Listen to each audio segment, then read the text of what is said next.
Carly Ferguson. Good to have you here. Thank you for coming. Thank you for having me here today. I'm the president of Ontario Captive Animal Watch, and I first off want to apologize. You do not have my submission because I just graduated a couple days ago, and I'm in the process now of getting my license with the Law Society. So I will email it to you as soon as I leave here, though.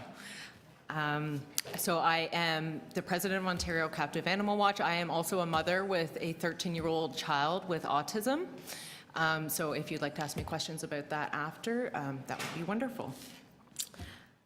I'd like to take a moment to go through the recent report dated May 31st, 2017 from Municipal Licensing and Standards. There were 6 new criteria that is recommended to be used to manage your prohibited animals list and also to help evaluate if certain animals should be added or removed from the list. I'd like to address some of these criteria that were mentioned.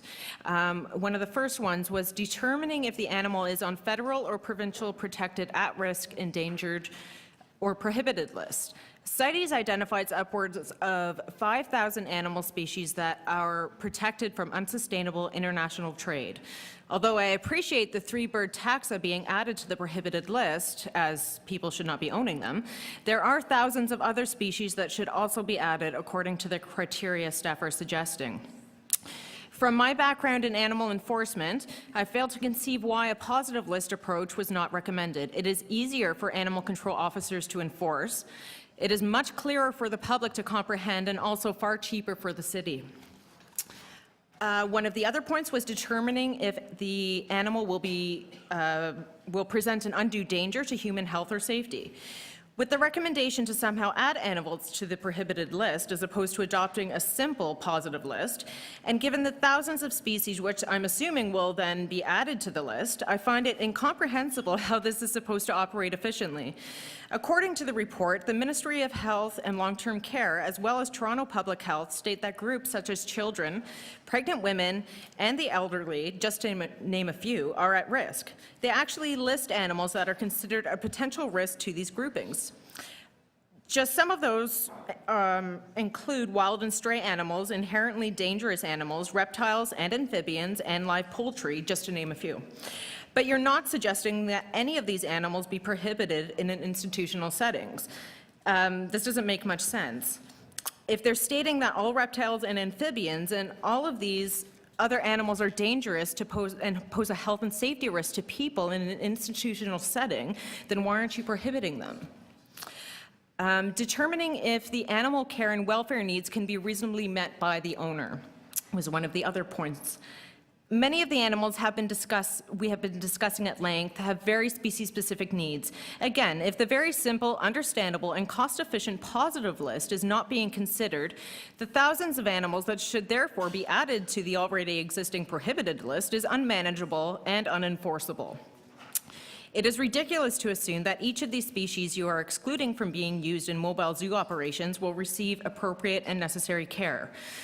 According to the public survey you conducted, the #1 concern from the public was animal welfare. How can this possibly be addressed with an enormous list of prohibited animals, with each of them having such species-specific needs? It would be an impossible challenge to meet for officers to enforce. There is no way to possibly train officers in the needs of such a large list of animals. Therefore, the welfare of the animals would be compromised. Determining if the animal presents an invasive threat to local animals or the environment. Ontario's Invasive Species Awareness Program acknowledges that one of the problems surrounding this issue here in Ontario is due to humans keeping invasive species as pets. An example of this is the decimation of the Florida Everglades. Although the climate is drastic to that of our own, there are invasive species that could thrive in our 4-season climate, if given the opportunity to do so.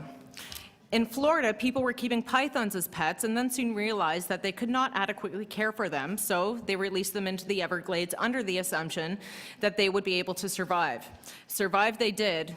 Presently, there are thousands of invasive pythons decimating the Florida Everglades because they are destroying the native ecosystem.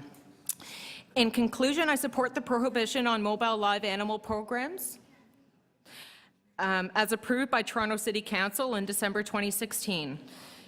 but I am opposed to any exemptions being given, as animal welfare has been deemed the #1 issue. Ma'am, will you please wrap it up?